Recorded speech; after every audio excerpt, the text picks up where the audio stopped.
हरे हरे राम राम राम हरे हरे हरे कृष्ण कृष्ण कृष्ण हरे हरे। सद्गुरुनाथ महाराज की जय। वंशी विभूषित करान्नवनीरदाभा पीतांबरा दरुण बिंब फलाधरुष्टा पूर्णेन्दु सुंदर मुखादरविंद नेत्रा कृष्णात् परम किमपि तत्त्वमहं न जाने। श्रुति पुराणानाम् आलयं करुणालयं नमामि भगवत्पादं शंकरं लोकशंकरः।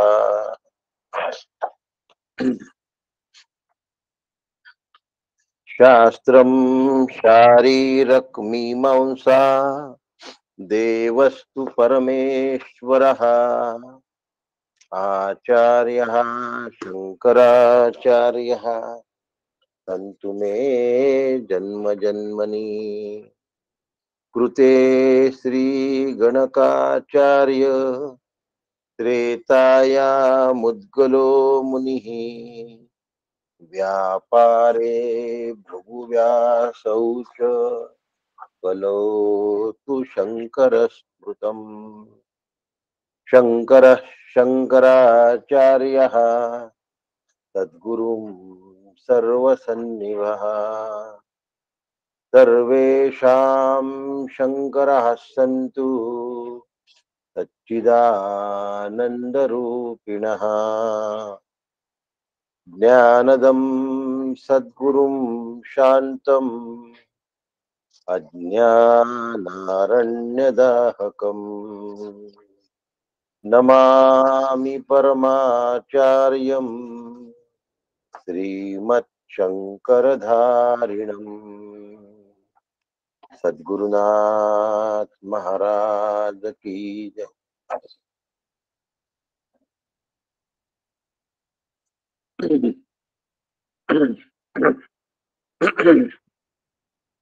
माझे परमपूज्य सद्गुरु डॉक्टर काका यांच्या चरणी शिरसाष्टांग वंदन करतो। पूजनीय मंदाताईंना साष्टांग वंदन करतो। नियमाने शांतीपाठ म्हणणाऱ्या आदरणीय नीलाताईंना नमस्कार करतो। आपणा सगळ्यांना वंदन करतो आणि आपण कठोपनिषदाच्या शांतीपाठाला प्रारंभ करूया आणि आजच्या श्लोकाचं चिंतन करूया। ओम सहना भवतु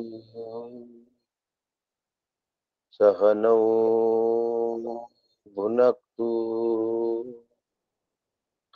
सह वीर्यं करवावहै तेजस्विनावधीतमस्तु मा विद्विषावहै।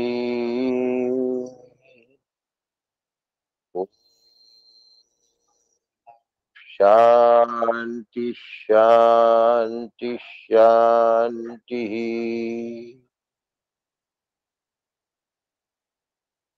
हरि ओम। श्री गुरुभ्यो नमः। हरि ओम।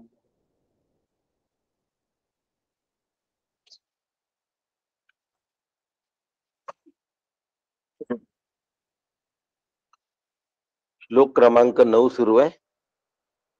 स्त्रीस्तो रात्रीर यदवात श्री गृहे में अनशनन ब्रह्मन नतिथिर नमस्य नमस्तेस्तु ब्रह्मन स्वस्ति मेस्तु तस्मात् पती त्रीन वरान वृणीश्व। असा 9 नंबरचा श्लोक आहे।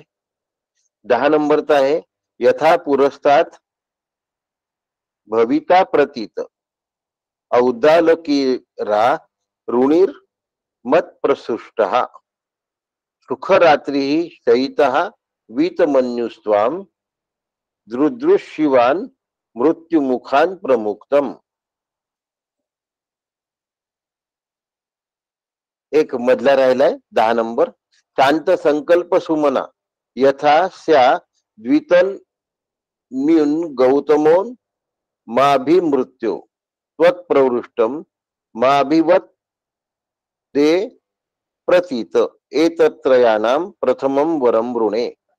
9, 10 आणि 11 असे 3 श्लोक आज आपण बघतात आहोत.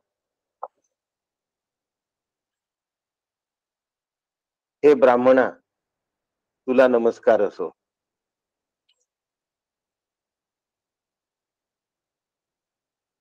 यमदेव म्हणतात आणि माझे कल्याण असो. त्याबरोबर स्वतःच्या कल्याणाची आशा करून घेतात. आपण वंद्य अतिथी आहात, तरीही माझ्या घरी आपण 3 रात्री उपाशी राहिलात. एका रात्री 1 असे 3 रात्रीचे 3 वर आपण मागून घ्या. एवं मुक्तो, शंकर भाष्यात म्हणतात, एवं मुक्तो मृत्युरुवाच नचिकेत समुपगम्य पूजा पुरासरम.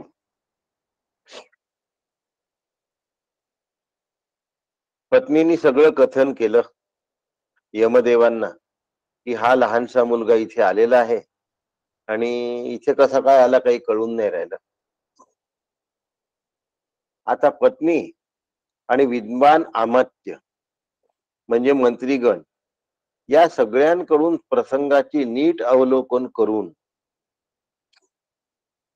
येणाऱ्या प्रसंगाचा दुष्परिणाम काय होऊ शकतो ह्याचा पूर्ण अंदाज यमदेवांना असल्यामुळे माझे कल्याण असो असं यमदेव नचिकेत्याला म्हणतात.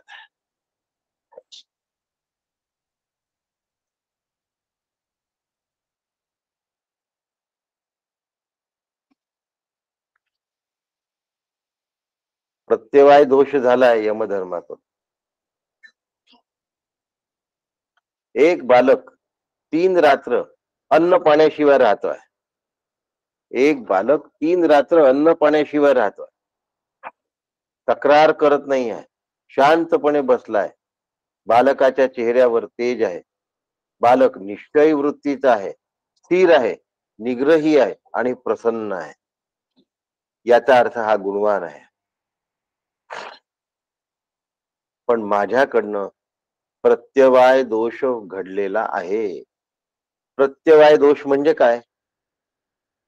प्रति अधिक अव अधिक अय असा प्रत्यवाय शब्दाची फोड आहे. प्रति शब्दाचा अर्थ उलट्या दिशेने, अव शब्दाचा अर्थ खाली म्हणजे नीच्याकडे, अधोगतीकडे, आणि अय शब्दाचा अर्थ जाणे असा होतो. म्हणजे लक्ष्याच्या विरुद्ध दिशेने म्हणजे पतनाकडे जाणे असा प्रत्यवाय शब्दाचा अर्थ आहे. काय अर्थ आहे प्रत्यवाय शब्दाचा? असा अर्थ आहे प्रत्यवाय शब्दाचा. आता यमदेवाला भय वाटलं की गृहस्थ धर्माच्या आचार आणि कर्तव्यापासून मी च्युत झालो. राजा आहे, पतन झालं तर काय होईल याची त्याला पूर्ण कल्पना आहे. याच्या विरुद्ध एक शब्द आहे अभ्युदय. अभि शब्दाचा अर्थ लक्षाकडे, उत शब्दाचा अर्थ वर आणि अय शब्दाचा अर्थ जाणे. लक्षाकडे वर जाणे म्हणजे ऊर्ध्व गतीला जाणे आणि प्रत्यवाय म्हणजे अधोगतीला जाणे. यमराजाची विनम्र विनंती आहे नचिकेताला, हे ब्रह्मणन अतिथी. आचार्य भाष्यात सांगितलंय ते वाचतो. तन्नमस्य नमस्कारार्हश्च तस्मान नमस्ते तुभ्यमस्तु भवतु. हे ब्रह्मन स्वस्ति भद्रम मे स्तु. आचार्यांनी यमराजाचे विनंती अनेक वैशिष्ट्य मांडले आहेत. यमधर्म राजालाही नियम पाळावे लागतात. काय झालं? यमधर्माला नियम पाळावे लागतात. राजाला नियम असतात याची आपल्याला कल्पनाच नाही. धर्माचं नियमन किंवा उल्लंघन, धर्माचं उल्लंघन राजाला करता येत नाही. राजाला सुद्धा धर्माचं पालन करावं लागतं. आणि ह्याचं निवारण झालं पाहिजे, कारण आपल्याकडून अधर्माची काय झाली आहे, पाठपुरवणी झाली आहे. थोडक्यात धर्माच्या श्रेष्ठत्वापुढे साक्षात धर्मपालक यमराजाला सुद्धा सुट्टी नसते. म्हणून यमराज धास्तावलेत. काय म्हणतात? अनशनन ब्रह्मन अतिथीन मत्स्याहा. आता ब्रह्मन अतिथीन सन्नमस्यो शांकर भाष्यात लिहिलाय, आणि ब्रह्मन स्वस्ती भद्रम मेस्तु हे शांकर भाष्यात लिहिलाय. नमस्कार हर्ष तस्मान नमस्ते. याच्यावरून ब्रह्मन शब्दाची द्विरोक्ती केली असं शंकराचार्यांनी सांगितलंय. नमस्याहा नमन त्रिवार केले आहे. स्वस्तिवाचक कल्याणार्थ शब्द आहे. अनिष्ट फलाच्या शांतीसाठी मंगल व्हावे, आपल्या चुकीची बोच यमराजाच्या मनामध्ये आहे. आपल्याला चुकीची बोच असते का हो कधी? चूक केल्याच कळत नाही. केलं तर आपण काय म्हणतो, जाऊ दे ना, कुणाच्या लक्षात नाही आली, आपल्याला काय करायचं. कुणाच्या लक्षात येऊ की न येऊ, भगवंताच्या लक्षात आली असते.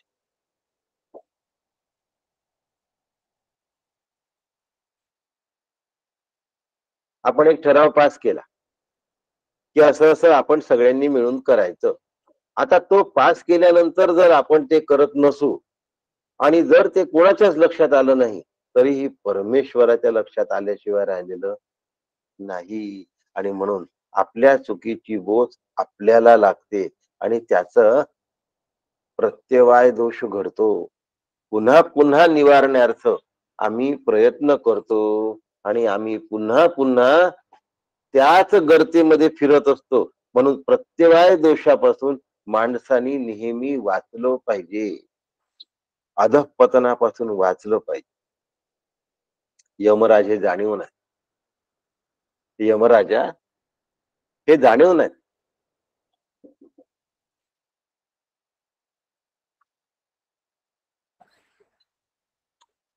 एक रुमाल दे बरं. शरीर, मन आणि अज्ञान याचा मृत्यू निश्चित असतो.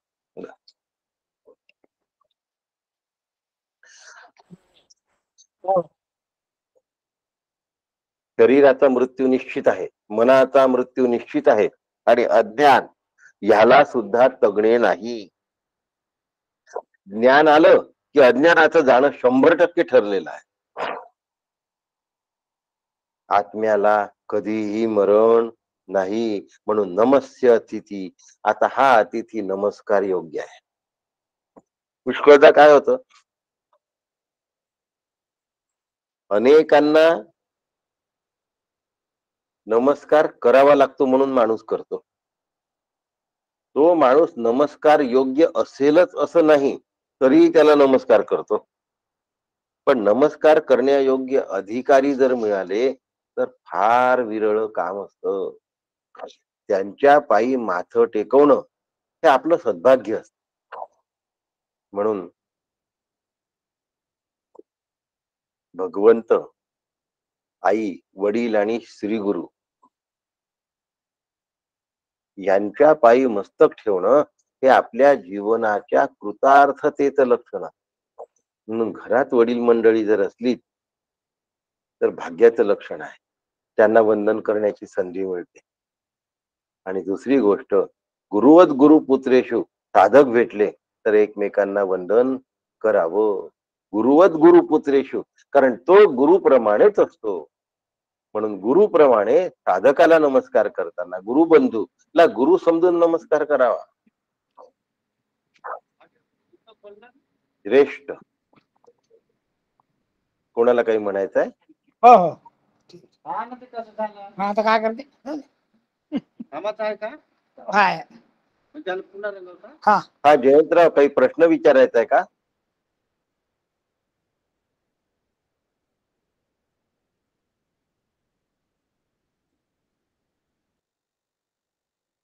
श्रेष्ठ ऋषितुल्य नमस्कार योग्य स्थानं अत्यंत कमी असतात आणि अशी स्थानं प्रसिद्धी पराणमुख असतात.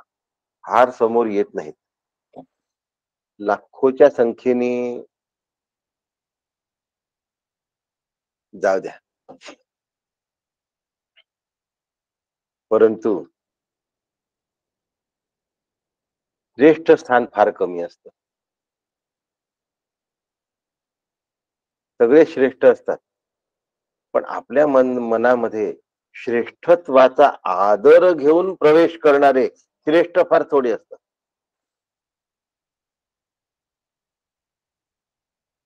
नचिकेता त्यातला होता. अनश्नन असा शब्द आचार्यांनी भाष्यामध्ये वापरलाय. अनश्नन शब्दामध्ये तो रिक्त पोटी होता आणि पोटामध्ये अन्नाचा कण सुद्धा शिल्लक राहिलेला नाही असा उपाशी होता. म्हणजे नुसता उपाशी नव्हता, त्याच्या पोटात जराही अन्नाचा कण शिल्लक राहिला नाही एवढा उपाशी होता. उपाशी माणूस केव्हा चिडेल हे कधीही सांगता येत नाही. उपाशी माणूस केव्हा संतापेल हे कधीही सांगता येत नाही. म्हणून समोरच्या माणसाला खुश ठेवायचं असेल तर त्याला खाऊ घालत राहावं. Way to the heart is through stomach. नाहीतर क्रोधावेश कधी धारण करेल सांगता येत नाही. उपाशी असेल तर मग विचारूच नको. अन्य कुठल्याही भोगाशिवाय जर आपण राहिलो तर काय करू शकतो? मनोभोग सुद्धा घ्यायचा नाही बरं. अन्नभोग हा एवढा शब्द नाहीये. मनोभोग हा सुद्धा शब्द आहे. मन नचिकेत्याचं कुठेही भ्रमंती करत नव्हतं. त्याची धारणा पक्की होती. म्हणून असा तो त्रिस्त्रो रात्री 3 रात्र राहिलाय.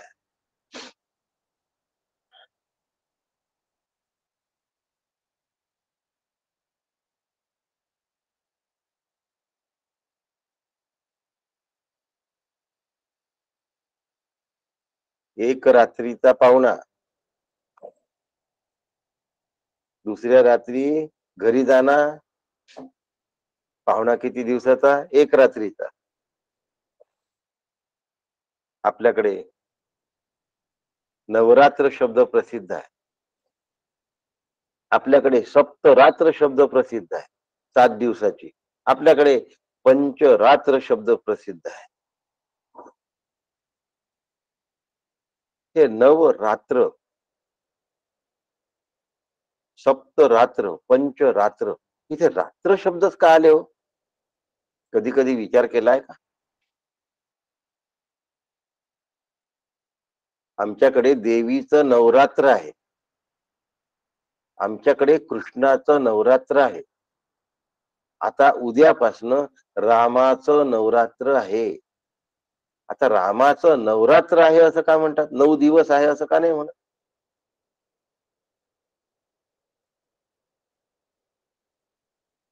त्याचं कारण असं आहे की दृश्य संसार अंधाराने झाकल्या जातो. अंधारात दृश्य संसार दिसत नाही. तेव्हा परमात्मा दिसावा म्हणून रात्र स्वरूपाकार ते करता डोळ्यात तेल घालून जागून काढायची म्हणजे डोळे उघडे ठेवणे नव्हे. स्वरूपाकारतेशी आम्हाला संलग्न व्हायचं. आम्ही काय करतो? 24 तास दिवा तेवतोय का, दिवा तेवतोय का, दिवा विझला तर काय होईल? आत्मदीप भो दीप ब्रह्मरूपस्तम ज्योतिषाम प्रभुरव्यय. आत्मदीप तेवत आहे का ह्याच्यासाठी जागरण आहे. लक्षात. दृश्य संसार जेव्हा अंधाराने रात्री झाकल्या जातो, दृश्य संसार जेव्हा रात्रीच्या अंधारात दिसत नाही, त्यावेळेला संसाराचं चिंतन न करता भगवंताच्या स्वरूपाकारतेच्या चिंतनात निमग्न होऊन जाणे म्हणून नवरात्र म्हटलं आहे. नवरात्रामध्ये धान्य फराळ असतो. बहुतेकांकडे असतो आणि तो एकदाच करायचा असतो नियमाप्रमाणे. सकाळी म्हणजे दुपारी वैश्वदेव झाल्यानंतर 12-1 किंवा 2च्या आत 12 ते 2 12च्या पुढे आणि 2च्या आत जेवण करायचं असतं. त्यानंतर संध्याकाळी जेवण करायचं नसतं. कुठल्याही नवरात्रात संध्याकाळी न जेवल्यामुळे रात्री केलेलं दुग्ध आणि फलाहारामुळे गाढ झोप लागत नाही. त्यावेळेला परमात्मा दिसावा याच्यासाठी रात्री म्हणून नवरात्री. कळलं का आता आपल्याला नवरात्री का म्हणतात? आम्ही नवरात्रात सुद्धा अहो भूमिशयन असतं, नाहीतर घोंगडीवर झोपणं असतं, संध्याकाळचं जेवणं नसतं. आरती आणि अखंड नामस्मरण झाल्यानंतर मग थोडा वेळ निद्रा घ्यायची असते. पहाटे ब्रह्ममुहूर्तावर उठायचं असतं. इतकं सगळं नवरात्रामध्ये करायचं असतं आणि आम्ही ते करत नाही.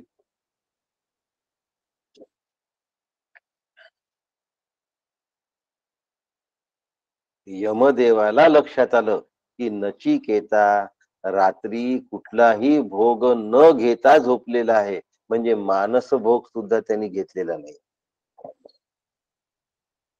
नचिकेत्याचं मन स्वप्नसृष्टीमध्ये रात्री धावत नव्हतं. यमदेवाच्या लक्षात आलाय. कारण अंतकाली कोणती स्मृती आहे याची यमदेवाला कल्पना असते. अंतकाळाला जेव्हा तो घ्यायला जातो तेव्हा समोरचा माणूस कोणत्या वृत्तीमध्ये आहे याची त्याला कल्पना असते. म्हणून नचिकेता कोणत्या वृत्तीत 3 रात्री होता याची यमदेवाला पुरेपूर कल्पना आहे. म्हणून त्रिस्त्रो रात्री शांकर भाष्य किती मोलाचं आहे याचा तुम्हाला अंदाज येईल, की दृश्य संसार अंधाराने झाकल्या जातो, तो दिसत नाही, तेव्हा परमात्मा दिसावा म्हणून नवरात्र असतं.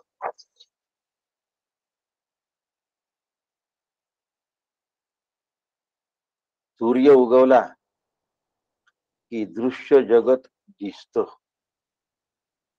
सूर्य उगवला तर दृश्य जगत दिसतं. पण ज्ञान सूर्यरूपी सद्गुरूंचा जर उदय झाला तर दिसत असलेलं दृश्य जगत मावळतं, नाहीस होतं. मावळीत भासू नवल उदयला चंडांशू. चंडांशू म्हणजे ज्ञान सूर्य. सद्गुरु कृपेचा ज्ञान सूर्य उगवल्यानंतर मावळीत विश्वाभासू विश्वाचा भास आहे हे कळल्यामुळे भासाला सत्यत्व कधीच नसतं म्हणून तो मावळून जातो. जगत सत्यत्व भ्रांती संपते.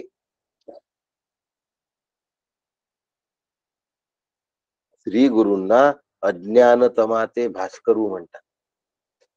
अज्ञानतमा ते भास्करू तो एकची होय सद्गुरु. डॉक्टर काकांची ओवी आहे ही उपनिषदात. अज्ञानतमाचे भास्करू तो एकची होय सद्गुरु. म्हणून तयासी नमस्कार. अखंडपणे आता उपनिषद आठवत नाही मला कोणता आहे ते, पण काकांनी केलेलं नमन आहे एवढं तुम्हाला सांगतो. श्री गुरूंना नमन आहे. अज्ञान तमा ते भास्करू. श्री गुरु कोण आहे? अज्ञान आणि तम म्हणजे अंधकार. अज्ञान रूपी अंधकाराचा नाश करणारे सूर्य आहेत श्री गुरु. आठवतं का? अज्ञानतिमिरान्धस्य ज्ञानाञ्जनशलाकयः चक्षुरुन्मीलितं येन तस्मै श्री गुरवे नमः. अज्ञानतिमिरान्धस्य अज्ञान रूपी अंधकार ज्ञानांजन शलाकयः ज्ञान रूपी शलाकेने अंजनाने अज्ञान रूपी अंधकाराचा विमोड करता. चक्षुरुन्मीलितम येणं. आतापर्यंत डोळे उघडे नव्हते का? जे दिसायला पाहिजे ते दिसत नव्हतं, जे दिसायला नको ते दिसत होतं. जगत सत्यत्वाने दिसत होतं. आता जग मिथ्य आहे, भासमान आहे, कल्पित आहे, हे कळलं. श्री गुरूंना अनेक उपमा आहेत. मार्तंड जे तापहीन, मार्तंड शब्दाचा अर्थ पुन्हा सूर्य असा होतो. नाना महाराजां तराणेकरांना मार्तंड म्हणत असत. मार्तंड महिमा.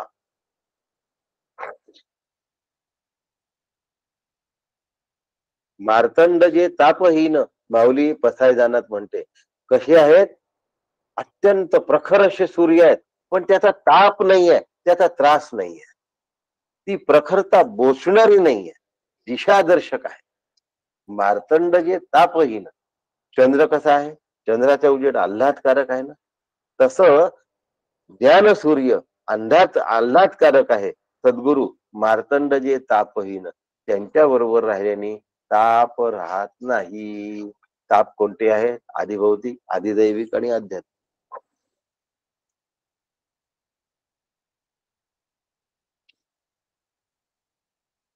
आम्हाला भूक लागल्यावर शांत राहता येईल का हो? तेही 3 रात्र 3 दिवस जमणार आहे? शक्य तरी आहे? भूक लागल्यानंतर संताप आवरणं महाकठीण. पुष्कळ प्रकार असतात. त्यात थाळीफेक एक प्रकार आहे. काय माहिती, असे पुष्कळ प्रकार घडत असतात. एकदा भूक लागली की मग कंट्रोल निघून जात. वेळेवर का वाढलं नाही? माझी वेळ झालेली आहे. पहिला वर मागतोय, नचिकेत शांत संकल्प हा सुमना यथा. हे मृत्यू, माझ्यामुळे माझे पिता वाजश्रव शांत होतील, प्रसन्न होतील, क्रोध रहित होतील, माझ्याशी ओळखून माझ्याशी प्रसन्नतेने बोलतील असा पहिला वर दे. पहिला वर स्वतःसाठी मागायला पाहिजे होता की नाही हो? वडिलांच्या शांततेसाठी मागितला.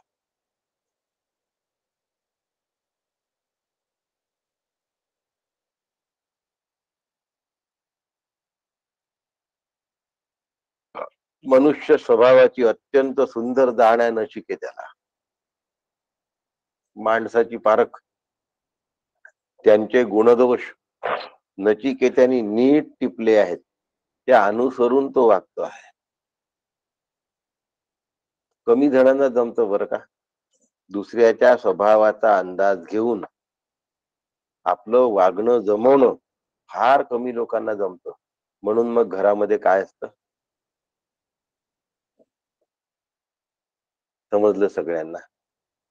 एकमेकांच्या स्वभावाला ओळखून वागण्याची तयारी नाही. मला जसं पाहिजे तसं झालं पाहिजे, बस संपलं विषय. माणसाची पारख ही एक कला आहे, ती फार कमी जणांना जमते. पुढच्याच्या स्वभावाचं परिशीलन करायचं आणि त्यानुसार आपले पावलं आपल्याला वागता आले पाहिजे. काही केलं तरी आपली मान कापून ठेवली तरीही शेळी जाते शिवानीशी. खाणारा म्हणतो वातड, ही परिस्थिती आहे. काही लोक कशानेच प्रसन्न होत नाही. अगदी आपली मान जरी कापून दिली तरी प्रसन्न होत नाही.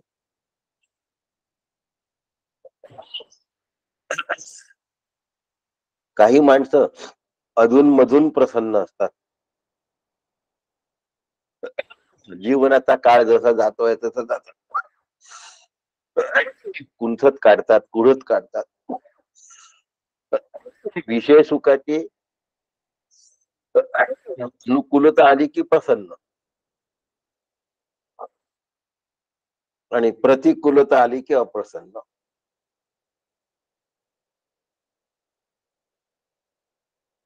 काही लोक अप्रसन्नता पदरी ओढवून घेतात. काही केल्या विषय सोडायला तयार होत नाही. अरे हातातला साप सोड ना, तो चावेल ना. नाही सोडणार, मग तो चावणार.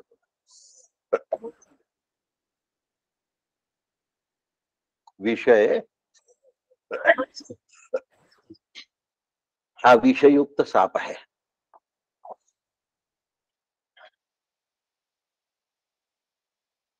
आमचं काय होतं, आम्हाला विषयही हवे आहे आणि आत्मसुखही हवे आहे. आम्हाला विषय पण हवे आहे आणि आत्मसुख पण हवं आहे.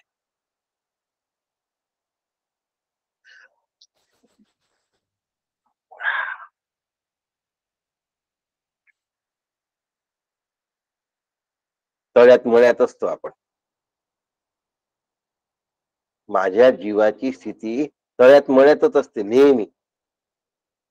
कधी खुश, कधी नाखुश. कधी खुश, कधी नाखुश. कधी प्रसन्न, कधी अप्रसन्न. कधी ऊन, कधी सावली. तो ईसीजी असतो ना, हायपरबोला, पॅराबोला, हायपरबोला, पॅराबोला. वरचा चढाव, खालचा उतार. वरचा चढाव, खालचा उतार. टेकडी नाही तर खाई.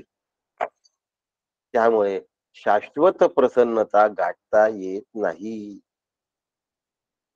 जीव स्वतःच्या बुद्धीने प्रयत्न करतो, म्हणून तो अखंड आनंदाप्रत पोचू शकत नाही. अखंड आनंदाप्रत पोचायचं असेल, शाश्वत प्रसन्नतेप्रत पोचायचं असेल, तर जे तिथे जाऊन पोचले त्यांच्या सांगण्याप्रमाणे वाटचाल करावी लागते.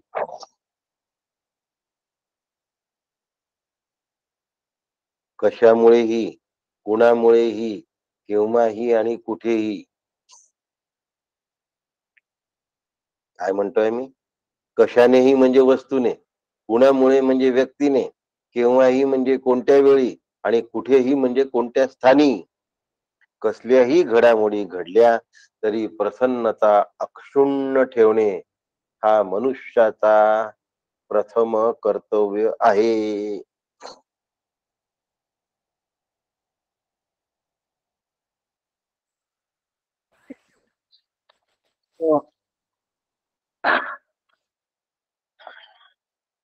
शांत संकल्प हा सुमना यथा स्यात् वीतमन्यु. पहिला वर मागितलाय, स्वतःसाठी नाही मागितला.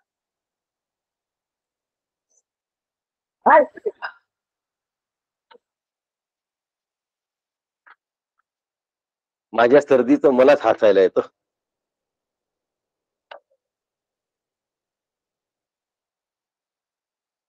तिथंही असंच आहे, कधी असते आणि कधी नसते. आपल्या प्रसन्नतेसारखं.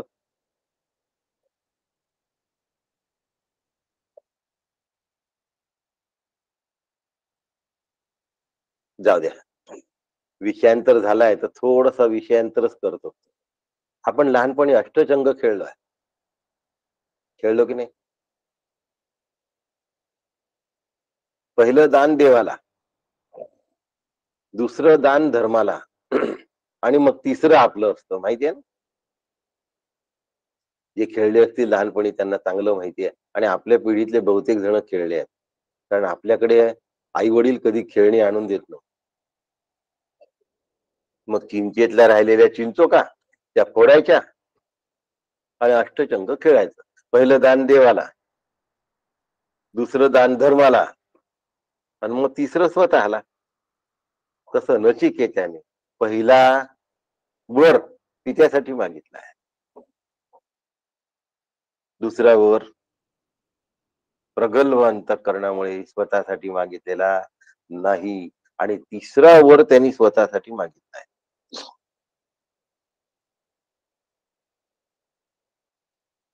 अशा पद्धतीने वर्ण म्हणजे आपली अभिलाषा व्यक्त केली आहे. अभिलाषा व्यक्त करताना सुद्धा कसं टप्प्याटप्प्याने संयमित व्यक्त केली आहे बघा ते. आपण काय केलं असतं, पहिले मला येऊ दे सगळं, बघू पुढचं उरलं तर.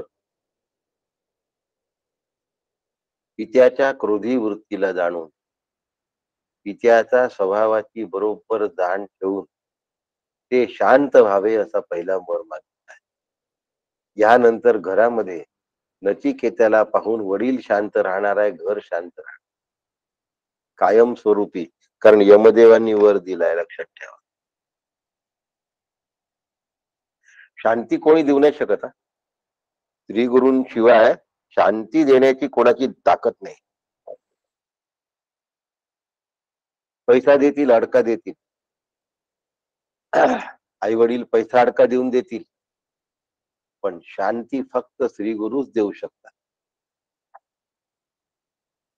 भगवंत देऊ शकतो. म्हणून भगवंताला म्हणतात शांताकारम. भगवंताचा पहिला आकार कसा आहे? शांताकार. भगवंत शांत आकाराचे आहे, म्हणजे शांत आहे. पहिले शांताकारम आमच्या लक्षातच राहत नाही. आम्हाला भुजग शयनम, आणि मग ती लक्ष्मी पाय दाबते आहे, आणि मग बायकोनी नवऱ्याचे पाय दाबावे का, असे भांडण निर्माण होतील, संदेह निर्माण होतील, वाद निर्माण होतील. असे प्रश्न उकरून काढण्याचा आमचा काय आहे?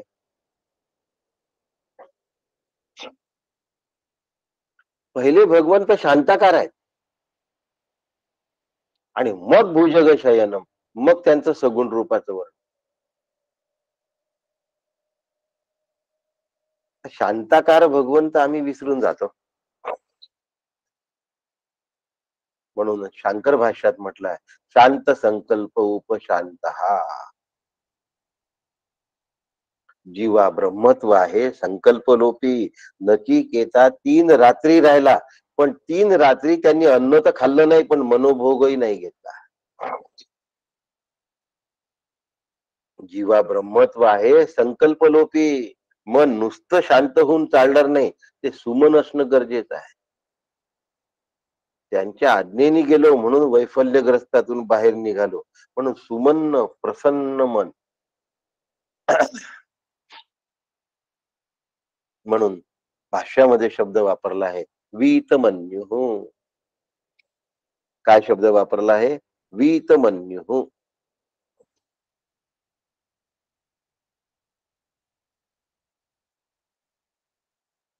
11 नंबरच्या श्लोकामध्ये आहे शयिता वीतमन्यु स्वाम.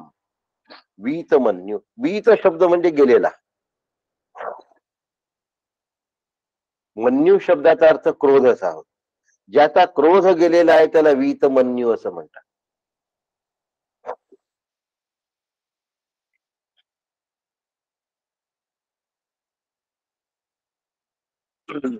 आठवतं का कोणाला काही? वीतमन्यू. वीत म्हणजे गेलेला, आणि मन्यू म्हणजे क्रोध, ज्याचा क्रोध गेलेला आहे. वीतराग भय क्रोध. वीतराग भय क्रोध. हा, मी तेच म्हणणार होती. छान. मग आता मी सांगून देतो तुम्हाला. काय सांगून देऊ?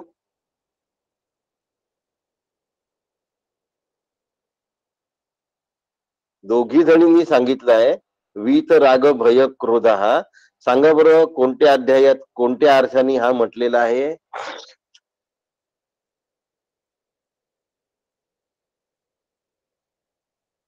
बहुतेक दुसरा असेल सिद्ध लक्षण. नाही, बहुतेक नाही. सांख्ययोग मधलं दुसरा अध्याय सांख्ययोग मधला आहे. दुसरा 4थ्या अध्यायातला 10वा श्लोक आहे.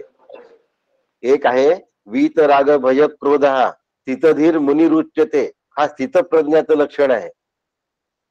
आलं का लक्षात? आणि दुसरा ज्ञान कर्म संन्यासी योग, म्हणजे 4थ्या अध्यायात म्हटलं आहे वीत राग भय क्रोध मन्मया मामुपाश्रिता बहवो ज्ञान तपसा पूता मद्भाव भावित. बरोबर आहे, मद्भाव मागत. 4थ्या अध्यायात.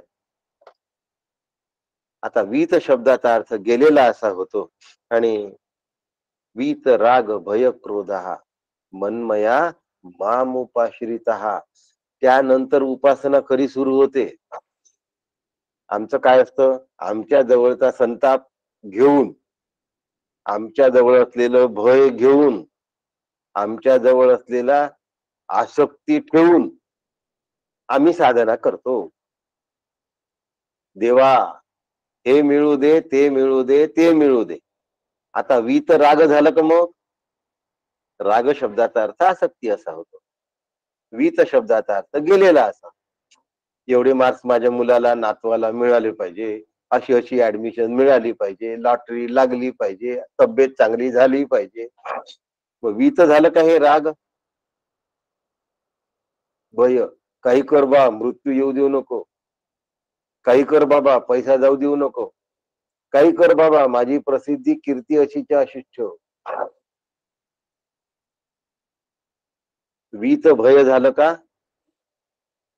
आणि संताप गेलेला असला पाहिजे. म्हणून वीत राग भय क्रोध हा स्थितधीहि मुनिरुच्यते. त्याला स्थितप्रज्ञ असं म्हणतात, त्याला मुनी असं. मन्मया मामुपाश्रित हा, भगवंताची पूजा जी करायची असते ती सोहळं नेसून करायची असते. कशी करायची असते? सोहळ्यात पूजा करायची. ऐकून घ्या. आज 135च्या जवळ संख्या आहे ऐकणाऱ्यांची, फक्त मोबाईल ऐकणाऱ्यांची. एका मोबाईल वरून 2 जण ऐकणारे वेगळे, त्यामुळे 150च्या वर लोक नक्की ऐकतात आहे. आणि सोहळं या विषयावर बोलतोय. वीत राग भय क्रोध हा,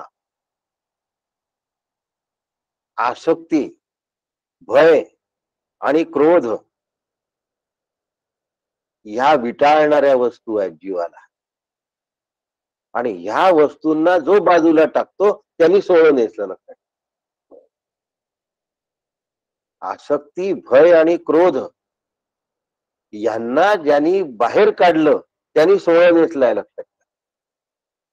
सोहळं नेसणं म्हणजे रेशमी कपडं घालणं नव्हे. रेशमी कपडं घालायलाच पाहिजे, पण ते घालत असताना ही जाण असली पाहिजे की आसक्ती, भय आणि क्रोध या गेल्या पाहिजे. मला भगवद्गीतेने शिकवलं. असं सोहळं नेसतो का हो आम्ही? आणि मग असं सोहळं असेल तर धुतलेलं स्वच्छ धोतर सुद्धा चालतं. पण हे सोहळं मी पाळलेलं असलं पाहिजे. राग, भय आणि क्रोध त्रिविधम दरक सेदम द्वारम, कामः क्रोधः तथा लोभः तस्मादेतत्रयं त्यजेत.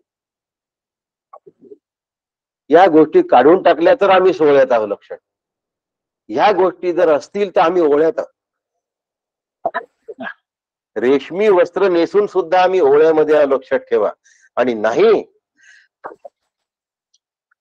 तर स्वच्छ सुती वस्त्र घातल्यानंतरही आम्ही सोहळ्यात आहोत. लक्षात ठेवा. पण म्हणून रेशमी वस्त्राच्या सोहळ्याचा परित्याग करणे असं मला सांगायचं नाही. ती आठवण असते, कायम आठवण असते. आम्ही हे जपलं पाहिजे. रोज सोहळं नेसत असताना ही आठवण आली पाहिजे की आम्हाला चिडता कामा नाही, आम्हाला भगवंतापाशी काही मागता कामा नाही, देह जाण्याची भीती वाटता कामा नाही, जवळच्यांच्या जाण्याची भीती वाटता कामा नाही, संतती संपत्ती जाता जाण्याचं भय राहता कामा नाही. असं सोहळं आवडते का हो? धर्माने हे सांगितलंय. धर्माने हे सांगितलंय, वीत राग भय क्रोध हा धर्माचा मान्यवर ग्रंथ आहे. भगवद्गीता. भगवद्गीतेने सांगितलंय. उपनिषदांनी सांगितलंय. वीतमन्यु 11व्या श्लोकामध्ये खालचं चरण बघा.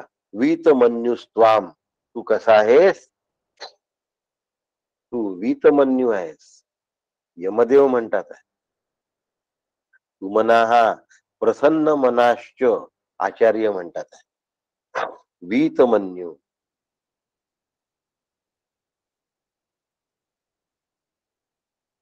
एक श्लोक आहे, लक्षात आलं असेल तुम्हाला. ओम सूर्यश्च मा मन्युश्च मन्यू पथयश्च मन्यू कृतेभ्यः. आठवतो का कोणाला? मला माहिती आहे की फार थोड्या जणांना हा आठवेल, कारण जानवं बदलत असताना हा श्लोक म्हणावा लागतो. यज्ञोपवीत ज्या वेळेला धारण करायचं असतं, यज्ञोपवीत धारण विधीमध्ये हा मंत्र आहे. ओम सूर्यश्च मा मन्युश्च मन्यु पतयश्च मन्यु कृतेभ्य. किती वेळ त्या मन्यू म्हणजे क्रोधाला हाणून पाडलाय बघा. ओम सूर्यश्च मा मन्युश्च मन्यु पतयश्च मन्यु कृतेभ्य पापेभ्यो. क्रोध हा सगळ्यात मोठं पाप आहे.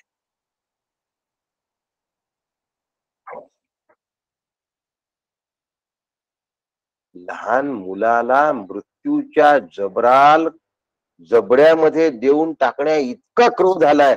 म्हणजे काय क्रोध असेल हो. मृत्यूच्या स्वाधीन करतो असं म्हणताना पित्याला जरा सुद्धा जीभ आवरता नाही आली. स्वतःच्या संततीसाठी तो इतरांसाठी काय करेल. त्याच्या क्रोधाचा पारा इतरांसाठी कुठपर्यंत जाईल.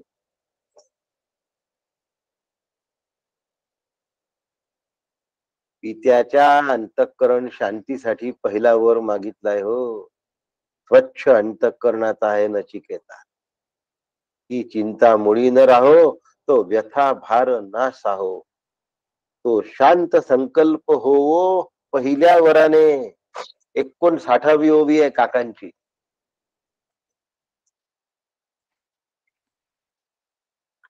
तत्प्रसृष्टम. मी जेव्हा माझ्या वडिलांकडे जाण्याची अनुमती तुम्ही मला द्याल, पहा तुम्ही मला अनुमती द्याल तेव्हा मला घरी पाठवल्यानंतर वडिलांनी माझी आपुलकीने प्रेमाने चौकशी केली पाहिजे. ते मला चुकीचं समजू नये, माझ्याबद्दल गैरसमज होऊ नये. म्हणजे मुलगा आहे की भूत आहे असं वाटता उपयोगी नाही. ते मला आपुलकीने आपला समजो, माझ्याशी प्रेमाने बोलोत, त्यांचं प्रेम मला मिळो, त्यांचा विश्वास मला मिळो. वडिलांचं विश्वास ही मुलाची मोठी संपत्ती आहे. मुलाची खरी संपत्ती कोणती असेल तर पित्याचा विश्वास संपादन कर. संपूर्ण विश्वासाने पित्याने मुलावर परंपरा सोपवली पाहिजे. आणि त्या विश्वासाला मुलगा पात्र असला पाहिजे. पैसे सोपवणं, घर सोपवणं चिल्लर गोष्ट आहे, लक्षात ठेवा. पण आम्हाला सणवार नको असतात. आई वडिलांच्या संपत्तीतला वाटा हवा असतो. सणवारात नको नो, ते आम्हाला नका देऊ, ते तुमचं तुम्ही बघा.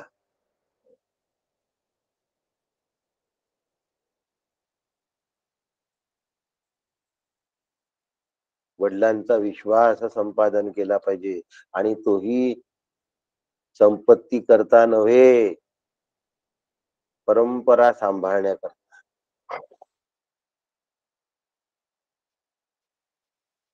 मी चांगला असणं हा वेगळा भाग आहे, मी दुसऱ्याला चांगला वाटणं हा वेगळा भाग आहे. आणि चांगला वाटून आपल्यावर विश्वास ठेवून काही सोपवणं हा वेगळा भाग आहे. विश्वास संपादन ही एक फार वेगळी गोष्ट आहे. एतत्रयाणाम प्रथमं वरम ऋणे यत पिता परितोषणाम. आणि मग आता 11व्या श्लोकात म्हणतात आहे, यथा पुरस्तात भविता प्रतीत. औद्दालक.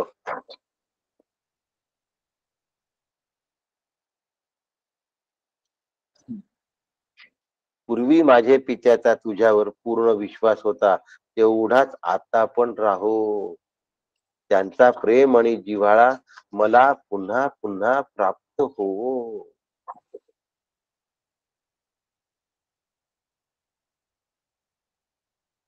ते रात्री सुखाने निद्रा घेऊ, त्यांचा डोळ्याला डोळा लावो, म्हणजे माझी चिंता त्यांना नसावी. मत प्रसुष्ट. माझेकडून माझा मुलगा मृत्यूच्या कराल जबड्यामध्ये ढकलल्या गेला याची खंत माझ्या पित्याला वाटू नये. यमदेवा पहिला वर दे की माझे वडील सुखाने झोपतील. आमचं काय असतं, आम्ही येतो सेकंड शो वरून, तोपर्यंत तुम्ही जरा लक्ष द्या. असो, इथे उद्दालक पुत्र म्हणून औद्दालिकी असा शब्द सुद्धा वापरलाय आणि अरुणाचा पुत्र म्हणून आरुणी असं सुद्धा शब्द वापरलाय. जास्त खोलात जाऊ नका, एवढंच सांगायचं आहे. मृत प्रसृष्ट माझेकडून पाठविल्या गेलेले द्वामुष्यायण. शंकराचार्यांनी याचा अर्थ असा केला, द्वामुष्यायण. एकाच मुलगा दोन वडिलांच्या नावाने प्रसिद्ध असतो. एक त्याचे जन्मदाते पित्या आणि एक दत्तक घेतलेला पिता. दोघांचंही पिंडदान करण्याचा त्याला अधिकार असतो. एक जन्मदाता पिता आहे, त्याला औरस पुत्र असं म्हणतात, आणि एक दत्तक पिता आहे आणि एकट्या वाजश्रवालाच म्हणजे गौतमीला औद्दालकी आणि आरुणी दोन्ही नावाने या ठिकाणी संबोधलं आहे. आणि म्हणून पित्याचा तो जरा उत्तराधिकारी आहे असं म्हटलं. म्हणजे इकडे धर्म आणि इकडे पिता, दोघांचाही तो पुत्र आहे असं सांगितलं आहे. आणि एवढ्या दोन मोठ्या जबाबदाऱ्या त्यांच्यावर सोपवल्या म्हणून आरुणी आणि औद्दालकी असे दोन शब्द या ठिकाणी शंकराचार्यांनी त्यांच्या भाष्यामध्ये वापरले आहेत. सांगायचं असं की पिता आणि दत्तक पिता दोघांचाही कृपा त्याच्यावर असावी आणि दोन्हीकडून नावलौकिक त्याला प्राप्त करून घेता यावा, असा 11व्या नंबरच्या श्लोकामध्ये भाग आहे. कथानक जरी असलं तरीही आपण आपलं जीवन किती फुंकून चाललं पाहिजे, विचारपूर्वक चाललं पाहिजे, ही जबाबदारी माझी आहे की नाही? नाही तर मग आम्हाला राग येत नाही, पण फक्त जेवण आहे ना त्यावेळेलाच राग येतो. आम्हाला आहे ना खूप झोप आली की त्यावेळेला राग येतो. लहान मुलंच झाले. मग भूक लागल्यानंतर राग येतो, झोप आवरत नाही म्हणून राग येतो, टीव्ही बंद केला म्हणून राग येतो. हे म्हणून कधी संपणार आहे? हे म्हणून कधी संपणार आहे? असो, आम्हाला वीत राग भय क्रोध, हा राग गेला पाहिजे म्हणजे आसक्ती गेली पाहिजे, भय गेलं पाहिजे, क्रोध गेलं पाहिजे. म्हणून वीत शब्द वापरला आणि म्हणून मन्यू शब्द वापरला आहे म्हणजे क्रोध. आणि आपला क्रोध जावा या ठिकाणी सद्गुरूंच्या चरणी प्रार्थना करावी आणि तसे प्रयत्न करावे. नुसती प्रार्थना करून नाही होणार. नाही तर मी 10 वेळा प्रार्थना केली तरी माझा राग गेला नाही म्हणून भडकायचं पुन्हा, असं नाही आहे. हा अभ्यास असा नाही. ज्या वेळेला आपण राग आसक्ती भय क्रोध बाजूला ठेवू तेव्हा आपण खरे स्वरूपाच्या जवळ जाण्याचे योग्य ठरतो. स्वरूपाकार व्हायचं असेल तर या गोष्टींच्या विटाळ आपल्याला झाला पाहिजे. आसक्ती भय आणि क्रोध या तीनचा विटाळ झालाच पाहिजे. आणि ह्या तीनचा ज्याला विटाळ होत नाही तो सोहळ्यात यायला पाहिजे. आपल्या सगळ्यांना वंदन करतो. आजचा विषय या ठिकाणी थांबवतो आणि उद्या गुढीपाडव्याच्या शुभेच्छा देऊन उद्या सकाळी पुन्हा आपण आपला वर्ग घेणार, ठरल्या वेळी घेणार. आपल्या सगळ्यांना वंदन करतो. रामकृष्ण हरी. रामकृष्ण हरी काका. रामकृष्ण हरी काका. रामकृष्ण हरी काका. रामकृष्ण हरी.